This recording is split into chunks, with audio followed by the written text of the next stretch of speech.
Welcome to the Wednesday Weed Waffle from Found Food. I'm your host, Gav Forager. A special guest has arrived. Hi. Welcome to the Wednesday Weed Waffle, Sam. How's Bex? He's all right. He's just been outside and he's just gone splat and grazed all his hands. Bloody kids. Yeah, that's kids for you. Fortunately, mine are all grown up, but I've just found out that some point later this year I'm going to be a granddad for the first time. So I've got it all to come Congratulations. again. Thank you. Why do we do these things to ourselves? Madness, isn't it? You'd think we'd look at what we were like for our parents and think, Yeah. God, I don't want that for me. No. Anyway, yeah, so Uh, everyone, this is Sam right. Webster from Foraging Forages.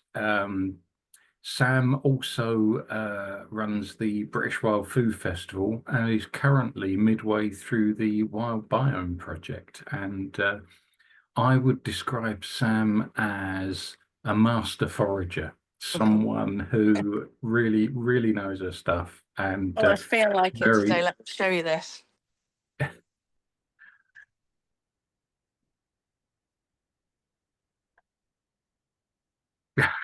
No, absolute Fantastic. whopper. That's well, I've had some for my tea, but that's the rest of the box. Wow. So Fantastic. Good find. nice wood chip morels are up. Mm, perfect. Definitely. So yeah. Um, So, Sam, why don't you tell us a little bit about yourself and what you do and maybe what got you started foraging and teaching? Um, so I've foraged since I was like this big. My nan used to have a farm and we go picking things like damsons, blackberries, and the occasional field mushroom. Always being a feral child, always in the garden with a bucket of leaves and water, and it was either soup or poison for, dipping your bow and arrows in. And then when I was 16, not sure where it is, I bought a book on mushrooms to copy the pictures for my GCSE art project, and well, just kind of got suckered in that way and just been obsessed ever since. And then when I moved out from my parents' house, where I lived, there was a canal, and it was just like a scrumper's delight with little yellow Mirabelle plums and raspberries, wild garlic, damsons, pears, apples. So I became an avid scrumper. And didn't really know what to do with most of it. It was either jam or alcohol. Don't really like jam, and I was pregnant at the time, so I couldn't drink. So I was bought a foraging course by my partner at the time, and he still calls it his biggest mistake yet. Once I turned on that inner forager, that was it. I could never turn it off. Mm. Um, and like I'd drive along the road, I still do it now, and slam the brakes on, abandon the car, and come back with a handful of something. Supermarket car parks, Aldi today Mm. was a hit. um, so yeah, just became absolutely obsessed with foraging after that first foraging course. I think within an hour of being home, I'd booked myself onto two others. um, and just it just became an absolute hyper focus. Just totally loved the fact that there was free food everywhere. Um, I made a couple of mistakes. Ate lords and ladies instead of common sorrel. That was painful. Well, I say a couple. That was my one and only mistake. All the others I've done on purpose. There must Just be something about lords and ladies because you wouldn't believe the amount of professional foragers that have got a story of where they accidentally or stupidly, deliberately ate lords and ladies. yeah. It's one of those like when it's really young, if you don't know your ID features for common sorrel with those pointed tips rather than rounded and the little border, if you don't know those, and I wasn't taught that when I did that first foraging course, I was just like, oh my God, Mm. this is tasty. Um, and then found it in the spring, not really knowing what I was like the ID features. Went, oh yeah, yum. Ow, ow, why is this burning? Mm. um, so yeah, just totally got absolutely hooked, wanted to learn everything. So deep dived into mushrooms, into coastal stuff. I mean, I'm slowly getting to grips with seaweeds, but it's a bit of a trek from Cheshire to a coast that actually has decent seaweed. Yeah. Um, and I used to be a secondary school teacher. Teenagers are fairly disgusting. Mm. Um, and so I did that for like 10, 12 years, something like that. And then there was a job advertised for a professional forager, and I was just like, oh my God, I'm going to lose all my weekends, but that's what I want to do. Mm. And got the job, and here I am. What, that was 2017, so like 7, 8 years ago. I don't work for a living anymore. I just have fun. But I love teaching so much. It just makes me so happy to see people's reaction that first time they try like sorrel or a bramble tip that tastes of coconut, and they're just like so blown away by Mm. it. And then you tell them like the medicinal benefits and the nutritional benefits, and they're just like, why the hell are we eating processed muck from the shops when this is all here and it's free? And so that's a pure joy. And Mm. now like I go down rabbit holes of just different like levels of nerdiness. You can't eat, well, nobody's ever really eaten much by the way of moss. I've nibbled a few. As far as I'm aware, there's no toxic ones, but they're just Mm. like delicious, and it's texture. But now I'm on the wild biome, like I'm just getting used to a whole world of different textures, and they're not all great. Mm. um, so yeah, I just love everything nature now. It's just made me such an ambassador for the planet of like looking after insects and plants, and like not Mm. weeding, just taking things above ground, not taking the roots, because then it'll regrow. And Mm. like even to the point of respecting wasps. I actually find them quite cute.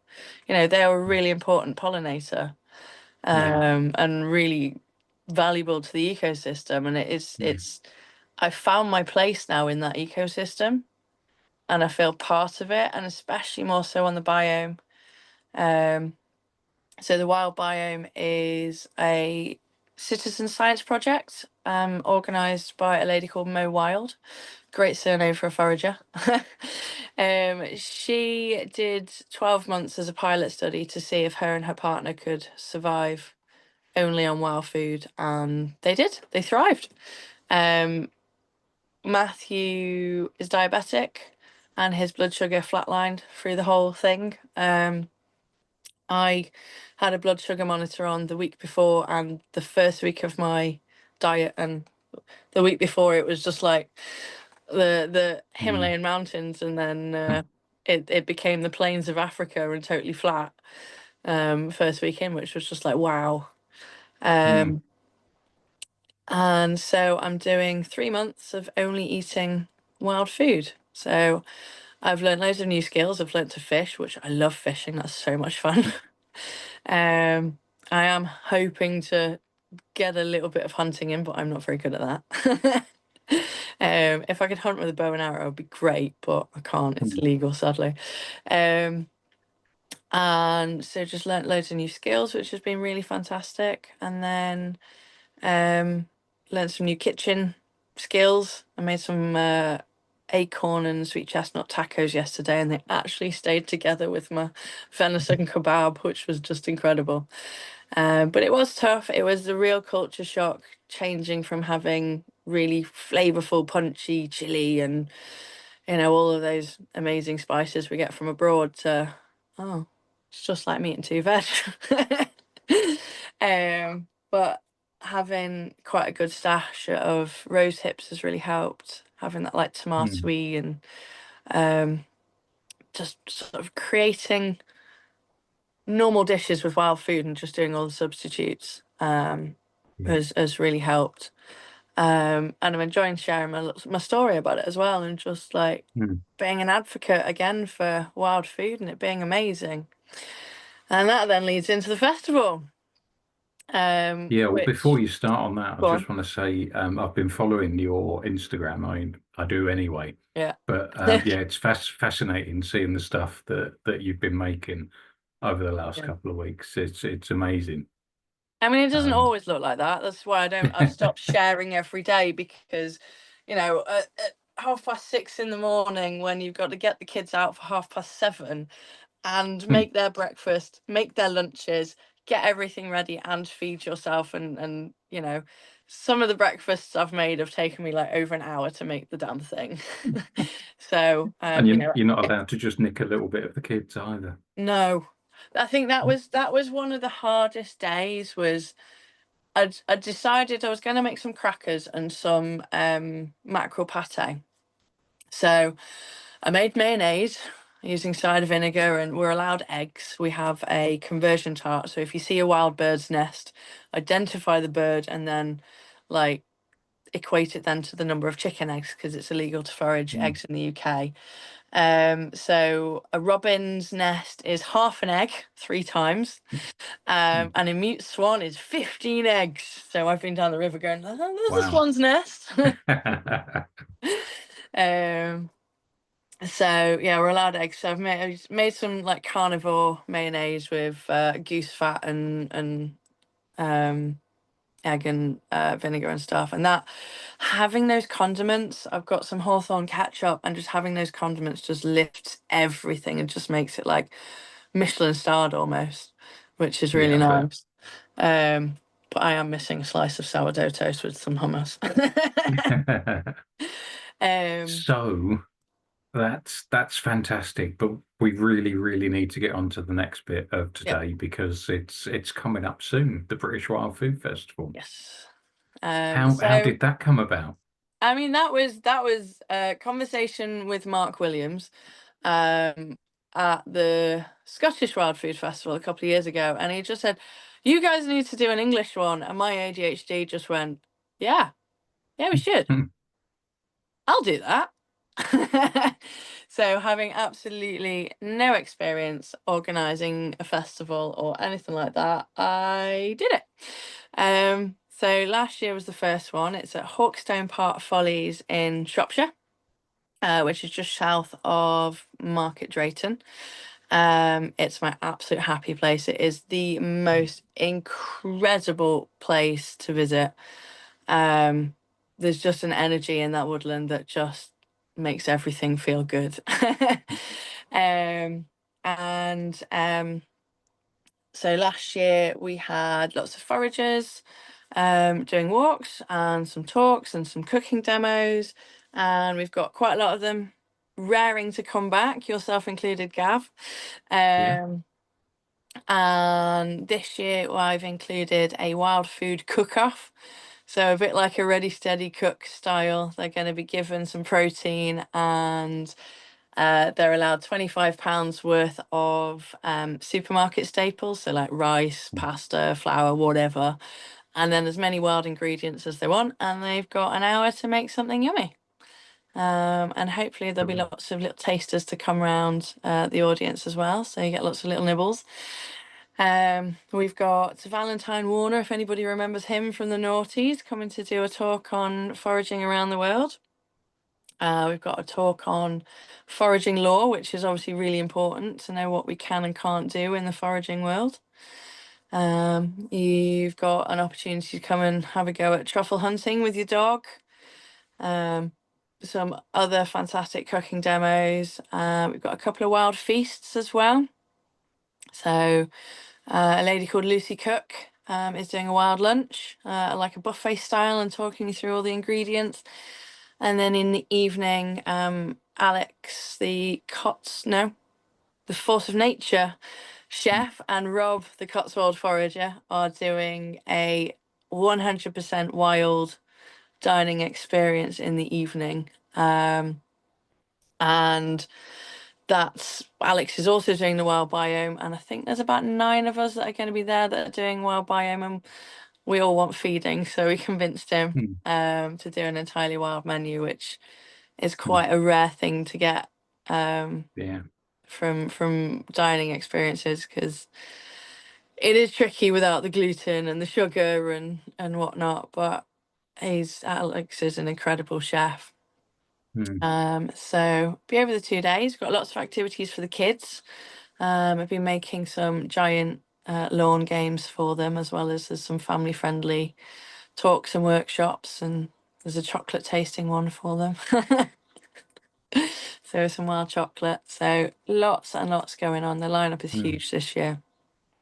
Um, Considering it's wild food and foraging, I think people might be forgiven for thinking, well, what are you going to do over 2 days? But listening to what you're saying, I'm thinking, how are you going to fit all of that in 2 days? That's I'm so much wondering if I stuff. might have overbooked the program. There is just so much going on. Mm, Plus, we've got the artisan market, mm, where we've got um, some food producers. We've also got lots of crafters. I'm really pushing to support small independent businesses.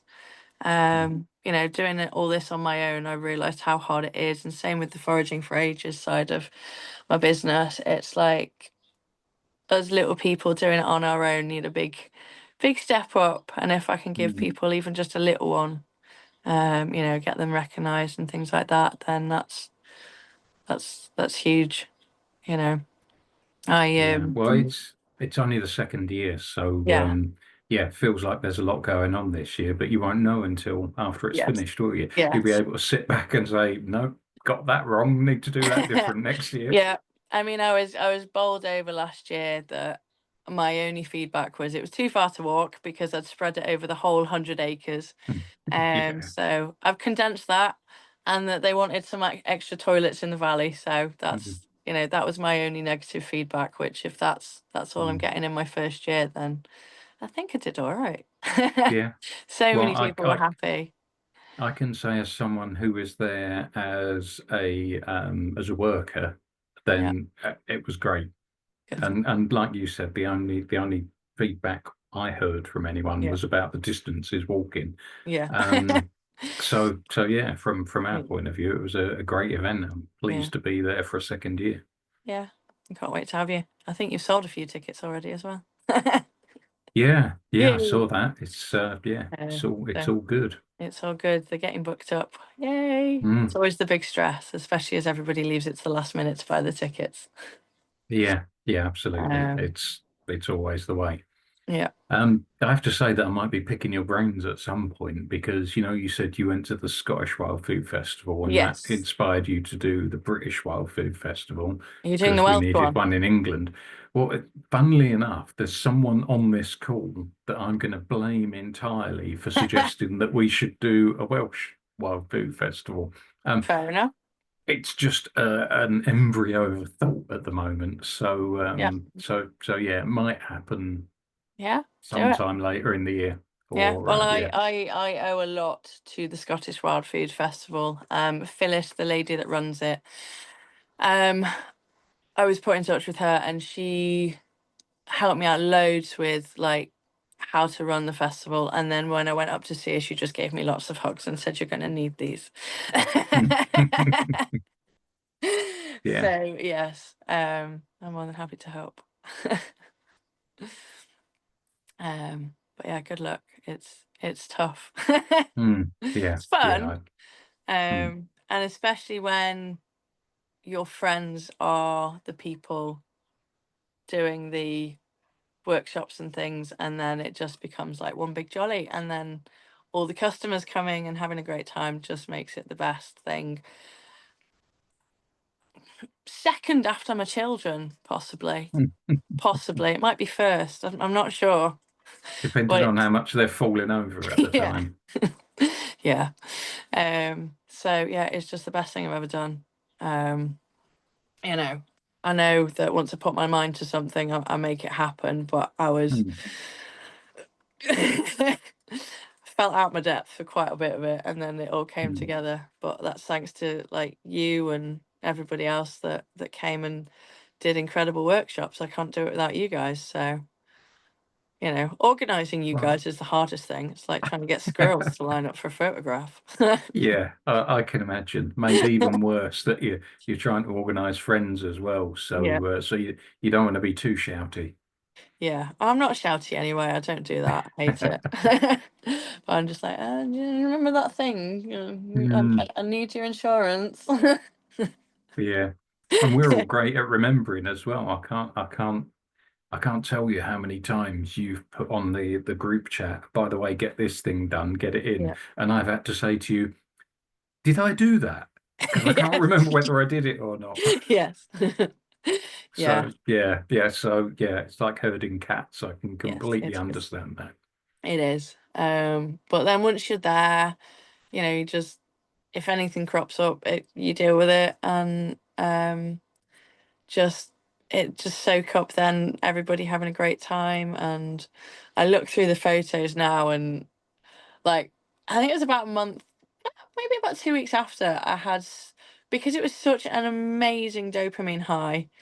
And then it was like, it's a whole 12 months until the next one. I just kept looking through the photographs and it just cheered me up no end. Just, seeing all the happy moments and all those light bulb moments for people on the workshops and um just Yeah. seeing that like, oh, this is going to be my new thing. Mm, yeah. um so yeah, I just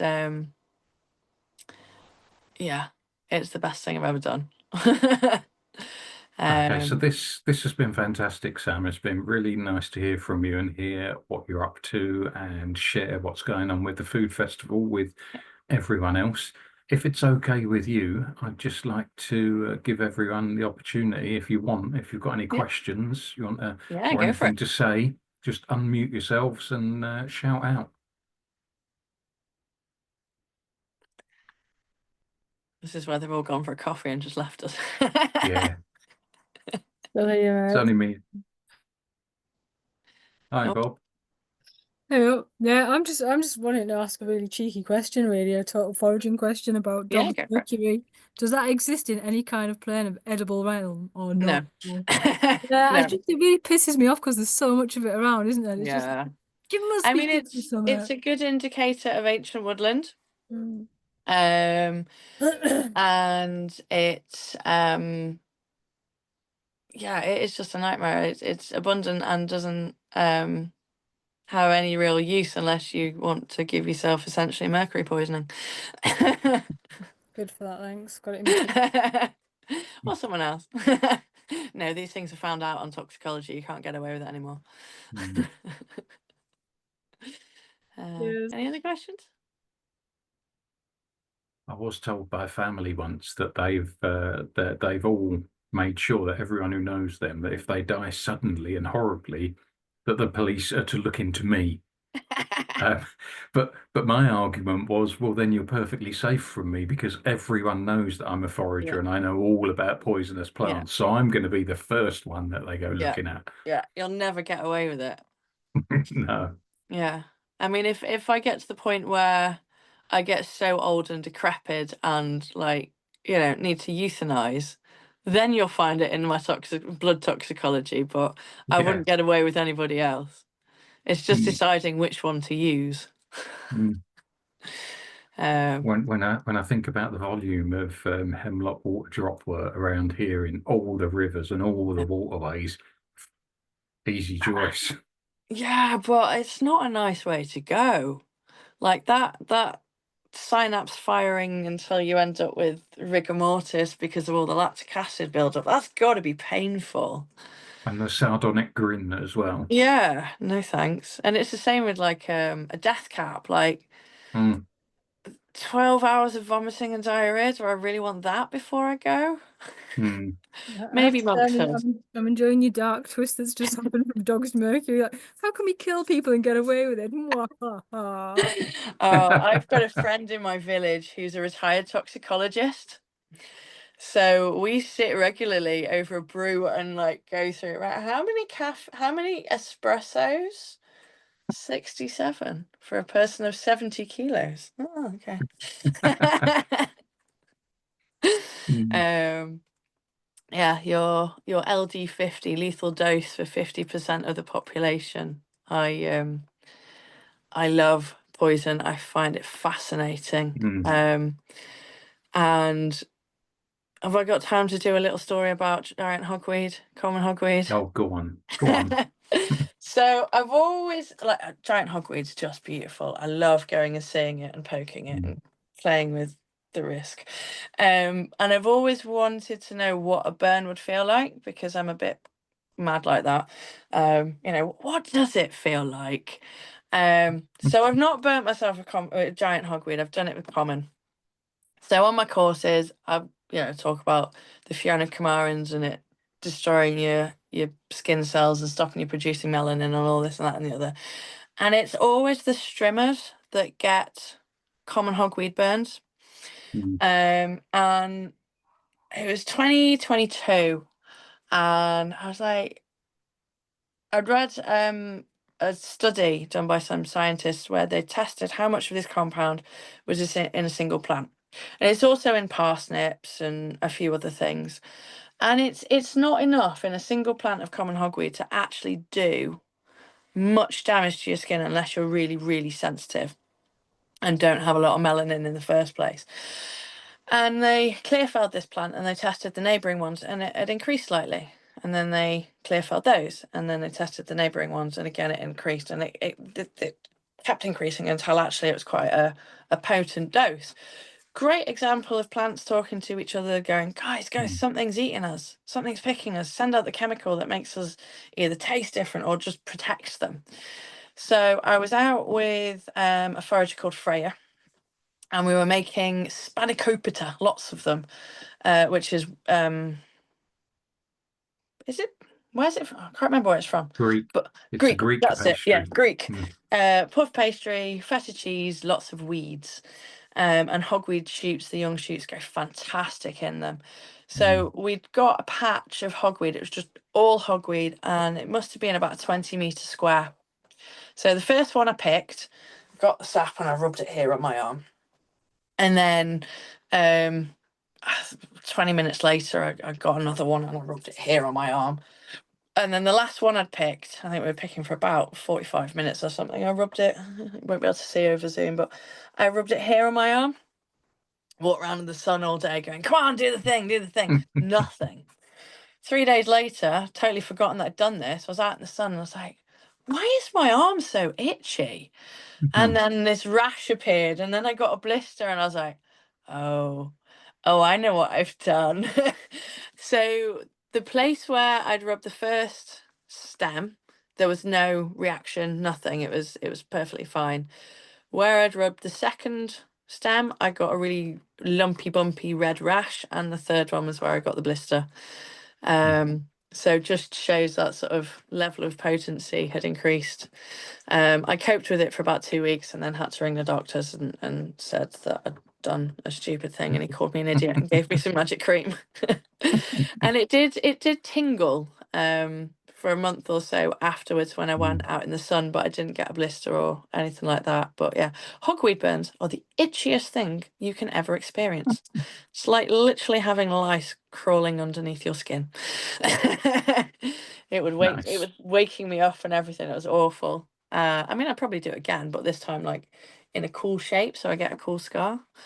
But yeah. See, this is one of the many reasons that we all love Sam so much, because we watch what she does and then we say to ourselves, oh, well, I'll not do that then. I mean, this is surely how like people found out that wild food and what was edible and what wasn't, or what was safe wasn't, because there was idiots like me that just goes, well, I've looked at the lethal dose of hemlock and I'm sure a lick's safe.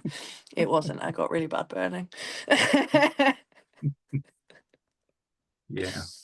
So yeah. Yeah, what's the expression, Sam? There's old foragers and bold foragers, but there's no old bold foragers.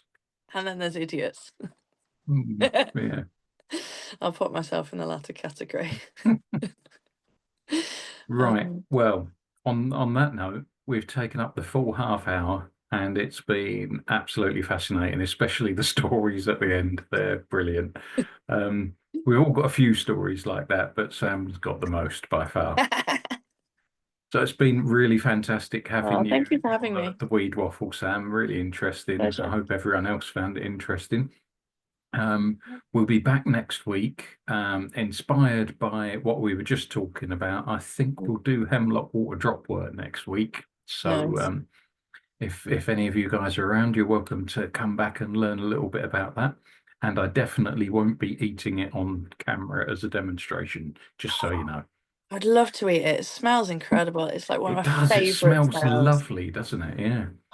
Yeah. I think that's why it's Just, so dangerous, isn't it? just Anyway, unfair. let's not get drawn into that, or I'll end up doing it today instead of next week. Yeah, so it's been fantastic, Sam. Lovely to Pleasure. talk to you as always. And yeah, you're welcome to come along to these anytime and tell us what you're up to. Thank you. All right, thanks everyone, and I'll see you next week. Thank you both. See you next Bye.